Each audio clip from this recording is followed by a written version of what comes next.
station. This is Houston. Are you ready for the event? Houston, this is station. We are ready for the event. NASA PAO, this is Mission Control Houston. Please call station for a voice check. Station, this is NASA PAO. How do you hear me? NASA PAO, we hear you loud and clear. Awesome. It's so great to hear from you guys and to talk to you. Good morning, and thank you for joining us to talk with International Space Station Expedition 64 flight engineers and NASA astronauts Kate Rubins, Mike Hopkins, Victor Glover, Shannon Walker, and Japan Aerospace Exploration Agency astronaut Soichi Noguchi. On Sunday night, Mike, Victor, Shannon, and Soichi, the NASA SpaceX Crew 1 crew, launched from NASA's Kennedy Space Center in Florida aboard the SpaceX Crew Dragon Resilience spacecraft to the International Space Station. Their spacecraft successfully docked to the station on Monday evening, and they joined Kate Rubins, who has been living and working on board the station for the past 5 weeks. Their docking marked the start of the first crew rotation flight of a U.S. commercial spacecraft and begins a regular cadence of space station missions launching from the U.S. aboard commercial vehicles. It is so great to see you all on board. We'll go ahead and start with any remarks that the crew would like to make and then take questions for them. For media on the phone, please press *1 to ask a question and *2 to withdraw your question if it's already been asked. With that, I will turn it over to the crew. Okay, thank you. Boy, I tell you, it is fantastic to be up here. The launch itself was absolutely incredible. That vehicle really gets off the ground, and so it was exciting all the way up, and the ride was very smooth. So it's I know we had a few delays along the way, but we launched when we were supposed to, and we got here when we were supposed to. So from Crew 1, we just want to say thank you again to all of the folks at NASA, at SpaceX, the DoD, everybody that helped make that launch successful. And we are really looking forward to the next 6 months up here on the International Space Station. Here. Okay, let's get started with Q&A. Let's start with Chris Davenport with the Washington Post. Hi guys, it's great to see you. My question is for Soichi. This is now the third vehicle that you've flown to space. I just wonder how Resilience compared to the Soyuz and the shuttle. Thank you. Hey, Chris, thanks for the question. For the record, the Dragon is the best. It's a short answer. And of course, each vehicle has its own, peculiarity. But I feel Dragon is really ready to go up. It's really it's fun to ride. And 2 days and Dragon is really remarkable memories. So I'm really happy to be here again. Awesome. Okay, let's go to Joey Roulette with Reuters.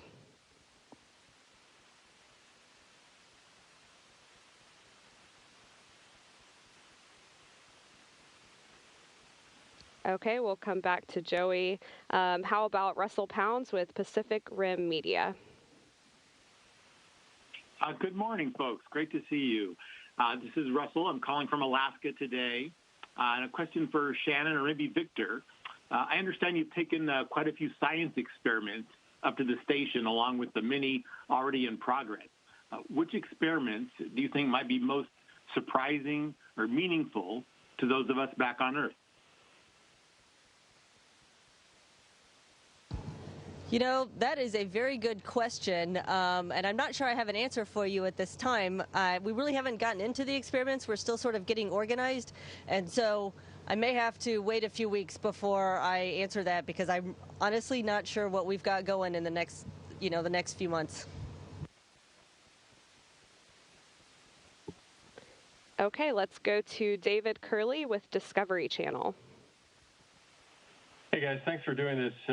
Could you fill in a little more about what the ride was like? How did it compare to what Bob and Doug said? The sounds, the vibrations, did it match up pretty quick? And Kate, what did you tell the rookie when he came through the hatch there? You were waving your arms. I'm just curious what you said. Thank you. I was so excited to see Ike's face coming through that hatch. We've been thinking about this moment up here together with the two Sergeys, waiting for our 4 crewmates to join him. And I think I said, "Oh my gosh, you're here!" we were just really, really excited to see them coming through the hatch and to welcome our friends to the International Space Station.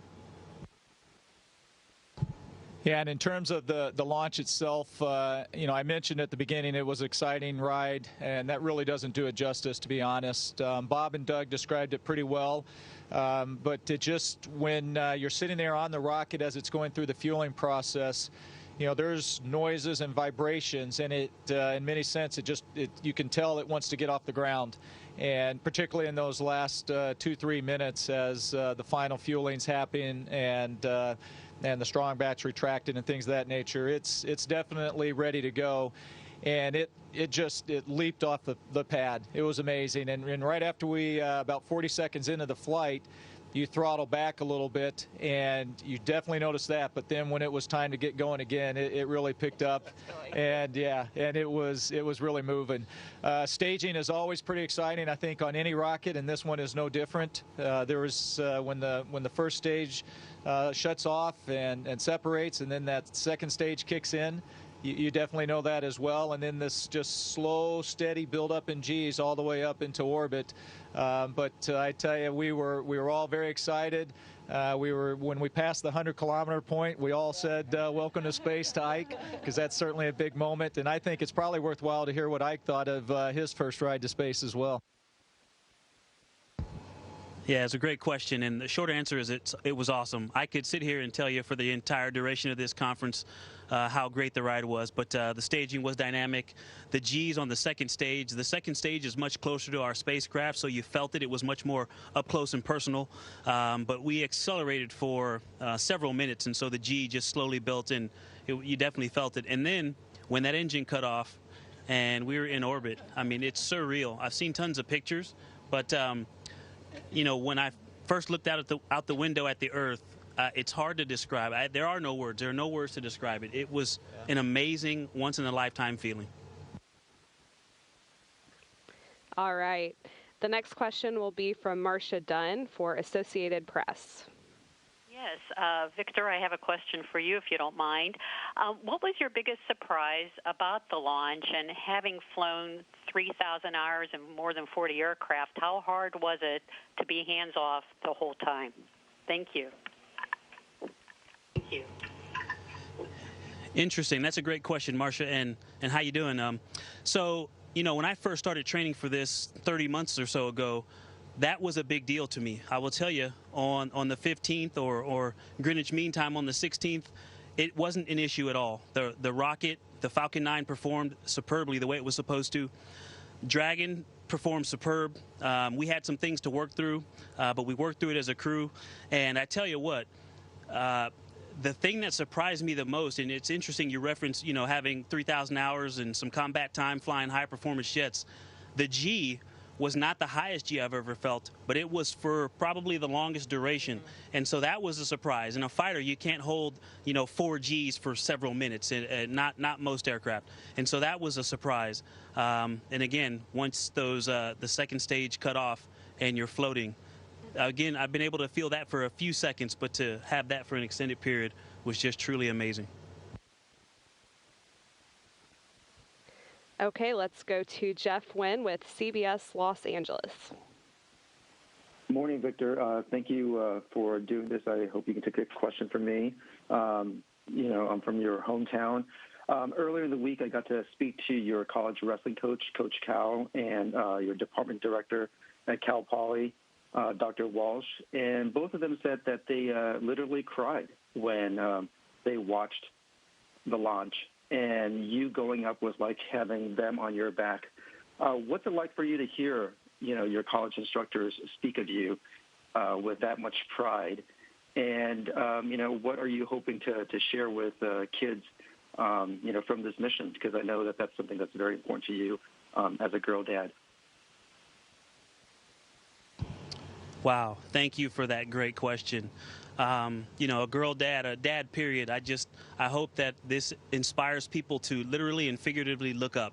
I really think having something to look up to now, especially as we bring 2020 to a close, it's just something that we all need. And, you know, you mentioned two people who mean so much to me, and I could name a ton more, but, you know, Coach Cal and Dr. Walsh, my advisor in undergrad, were huge inspirations to me. And so to hear that they were inspired by this, I mean, you're about to make me cry. That brought tears to my eyes just now. I was fortunate to see a shuttle launch when I was still flying test missions in the Navy, and it brought a tear to my eye. It was just such an amazing thing to think those folks are leaving the planet for a while. And it's hard, again, another thing that's kind of a life-changing event. So to share that with them was truly an amazing opportunity. Thanks for the question. Wow, now we're all crying. Okay, let's go to Tarek Malik with Space.com. Hello and good morning. My question is for the station veterans and for you, Kate. I'm curious, you know, this is the first time we've seen a 7-member long-duration crew. I'm wondering, does it feel extra crowded? Are there lines at the galley and the WC? I'm just wondering what you're hoping with that extra person on board to accomplish in terms of science and research for the station. Thanks. Thanks, Tariq. That's a great question. And I would say it's crowded has got like some negative connotations. This is busy in a great way. There's energy up here. We've got people zooming by. You know, Hopper's been working in the glove box this morning. Somebody else is in another module doing science. Somebody else is on the exercise machine. So you can tell that there is just so much going on the space station. And by having 5 of us up here now, we're able to really accomplish a huge amount of research. And so there's some level of maintenance that we always have to do on the space station. And so when you're just one person like me, a lot of the time gets taken up just keeping this place running. Now that we've got all of us, the amount of scientific output that you're going to see from this mission, I think, is absolutely incredible. All right, let's go to Rachel Joy with Florida Today. Hey, everybody. It was an amazing launch. Thank you so much for doing this today. We're just dying to know how you chose Baby Yoda as the zero-G indicator, and how does he compare flying on the Falcon 9 versus the Mandalorian spacecraft? Thank you. Well, yeah. So you know, each crew, the zero-G indicator has a long tradition that crews have been able to pick those out, and so each crew has that opportunity. And so that was one we talked about. We had just started watching the series, and it's hard not to like Baby Yoda. And, you know, it kind of ties in, I think, with the name of our spacecraft as well. We talk about resilience, and, you know, it's been a tough year, and, you know, the fact that they were able to, SpaceX and NASA were able to get our spacecraft ready to go, the rocket ready to go throughout this year, throughout the pandemic and all of that. You know, we were inspired by everybody's effort to do that, and so that's why we named Resilience, and we hope that it puts a smile on people's face. It brings hope to them, and so Baby Yoda does the same thing. I think everybody, when you see him, it's hard not to smile, and so it just seemed appropriate. It seemed appropriate for our crew as well. We like to have a lot of fun, and we have been having a lot of fun, and so again, it was very appropriate. I think the ride into space was probably a little rougher than Baby Yoda was used to compared to what he rides normally. Okay, thank you. The next question will be from Nick Samuel with Vero News. Hi, everybody. This question is for Victor Glover. I know that you talked about your first space flight experience earlier. So can you talk about how it finally felt to make it to the International Space Station? Did you have a sigh of relief, or were you unnerved? Can you talk about that? Wow, Nick, that's a great question. And, you know, it's so many different feelings. It's hard to explain. It really is hard to put into words the awe of seeing the space station, even over our video system from Dragon, and then feeling the soft contact, the slow deceleration as we made contact with the station.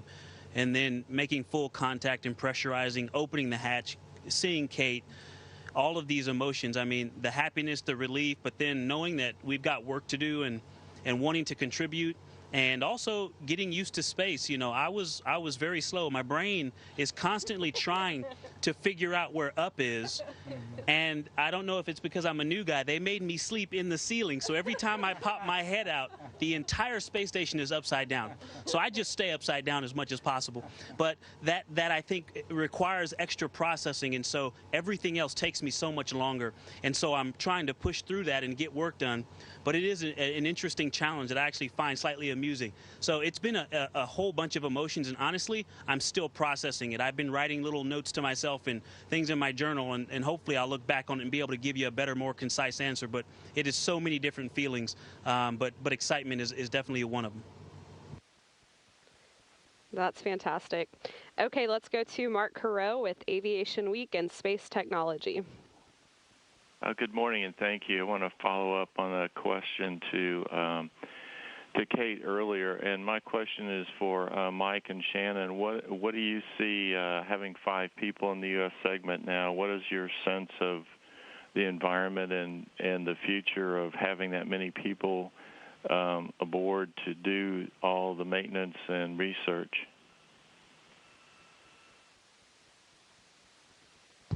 Yeah, I'll start off, and I'll just say it's go time up here. I mean, we came across the hatch just a couple days ago, I guess, but it's been pretty busy since we showed up here. So I think the folks on the ground, all of the investigators out there, I think they've been waiting a long time for this moment. And so they've got our calendars full already, and I think it's a good thing. We are going to see just how much science can come out of this space station, and it's a lot, but it takes a lot of extra work too, because there is limited space, there's limited comm capabilities, there's limited video capabilities, and so you have to coordinate all of those kind of things together, and that's going to be challenging. I think it's going to take us a few weeks to get our feet under us and figure out how 5 people are actually able to work around here without running into each other the whole time and all of that. But it is pretty exciting. Yeah, just to add to that, people have asked about whether or not we've got, collisions on the exercise equipment or the WHC, but really it's the traffic jams that we have going through the modules trying to get from where we need to be from one place to the other. So it's definitely, you can tell that it's a lot fuller here. Instead of 3 people on this side, 5 people, but everybody's right, we're going to get a lot of work done, which is really good for all the science that goes on in the world. Okay, let's take the next question from Robert Perlman with Collect Space. Hi, a question for Mike Hopkins. You described how Dragon performed as a spacecraft. How is it performing as a bedroom? Have you set up camp inside Dragon as you expected? And I know you had some temperature issues on the way up, getting it warm enough. Have you experienced that again? Yeah, that's a great question, and to be quite honest, I'm not quite there yet, because the first thing that we had to do after arriving is we had to get all of the cargo off, and then we had to move a lot of emergency equipment on board as well, and so that took us a little bit of time to do that, and I didn't really want to try and get set up in Dragon until all of that movement was done, and I could kind of figure out where the right place to put the sleeping bag was, and the few items I'll take inside there. As far as the temperature, they've been very generous and kind of dropped the temperature down a little bit right where we are, and this happens to be where the other the crew quarters are, and so that's to make sure that that Resilient stays cool for me. It's probably been a little bit chilly, but I've certainly been comfortable. We're probably going to have to talk about the temperature a little bit more here, but overall, I think it's going to work out just fine. It's a roomy vehicle, and so I'm looking forward to the next 6 months, and we'll see. Probably it's going to take me a few more days to really get settled in. All right, let's go to Stephen Clark with Spaceflight Now. Hi, Stephen Clark for Spaceflight Now. I want to follow up on my an earlier question from Chris Davenport for Soichi Noguchi. What makes Dragon the best, and can you give us a little window into life aboard the ship for 27 hours on the way to the space station, and how cramped is it compared to your experience with Soyuz and Space Shuttle? Thanks. Well, my other crew member already described, but the Dragon was fun to fly. It's really kind of they wanted to go. Dragons really wanted to go to space. The engine was really crisp and clear, and feel the vibration, and definitely defies the gravity, and brings her up to space in a matter of 9 minutes or so. And the difference mainly is the feel of all the plumbing, or also the fueling, that you actually feel the liquid oxygen going into the tank a couple minutes before the flight, and also the feel the thruster, vibration, sound, and also the small orientation controlling jet. Since I'm sitting by the window seat, I feel the jet is firing just right next to my head, which is actually a good sign. So obviously this feels like you are actually inside the Dragon, bringing us up to space. So that was quite a feeling. Okay, let's take the next question from Jackie Goddard with the Times of London. Hello, and congratulations on another successful Crew Dragon flight. You all make spaceflight look so easy, but we know space is hard. What would be your best tip to future space travelers about how to prepare for living and working in space, particularly those who may not be career astronauts? I guess basically my question is there anything important that Tom Cruise needs to know?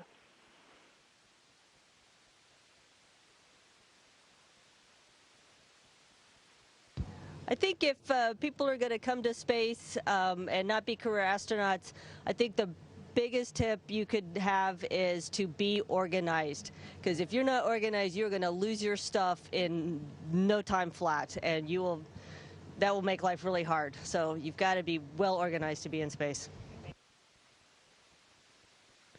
Okay, let's take a question from Joey Roulette with Reuters. Hey, I just wanted to follow up on the bedroom Crew Dragon question. Was there any competition for who gets to sleep in Crew Dragon? And Mike, since that'll be you, what I guess will your sleeping arrangement look like, and what kind of tests and data will you plan to get from that? Thanks. Yeah. We were talking about, if you know rock, paper, scissors, there's also another version called Gunman, Gorilla Man, Karate Man. So, but actually, there was a tradition when the shuttle used to come up and bring components and supplies to the space station. I think the commander always ended up sleeping on the shuttle, and it just felt right that that's where I was supposed to go. And so, we talked about it as a crew a little bit, and everybody was, everybody would be willing to sleep wherever, right? You're in space, and so you're not going to complain. You don't want to complain about where your sleeping quarters are. But in terms of, what we're going to get out of it, most of the time while we're docked, Dragon is going to be in what we call a quiescent mode, and so it's completely powered off.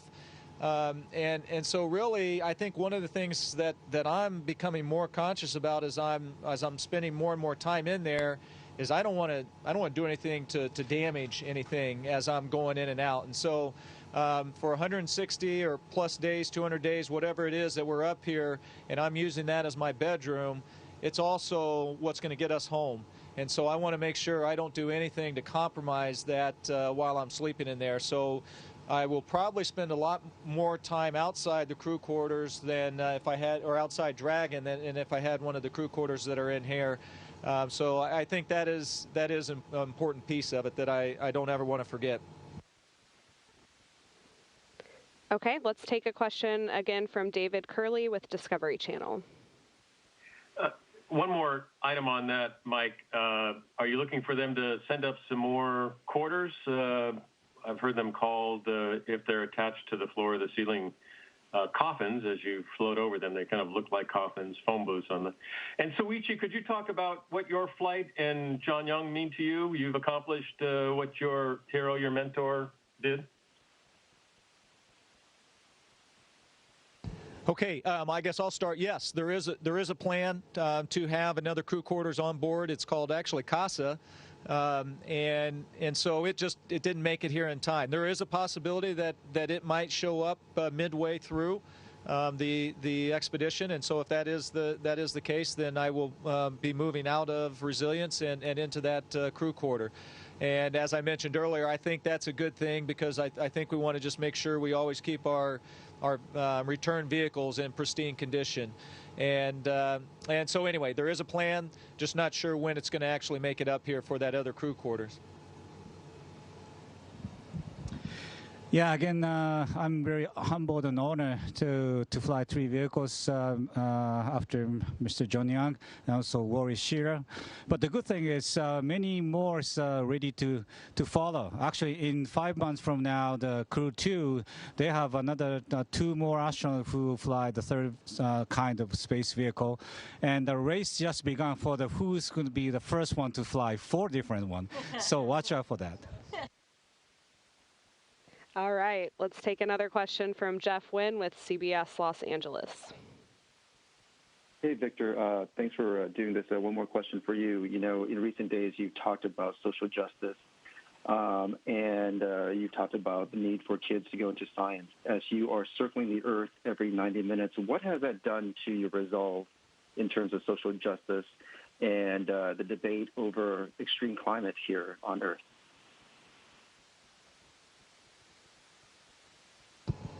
Yeah, that's, Jeff, that's a great but very, very large question.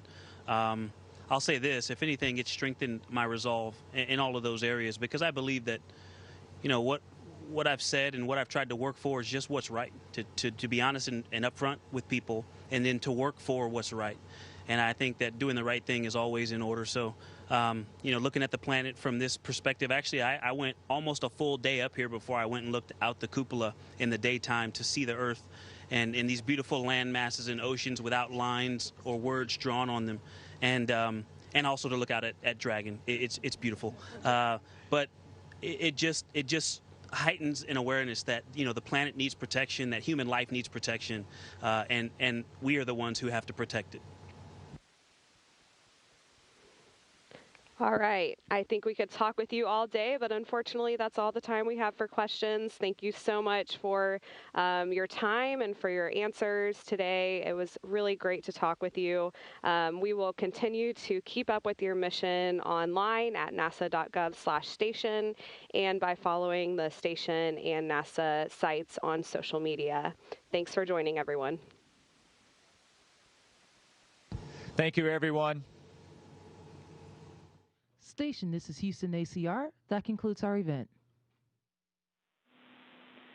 Thank you to all the participants from NASA PAO. Station, we are now resuming operational audio communications.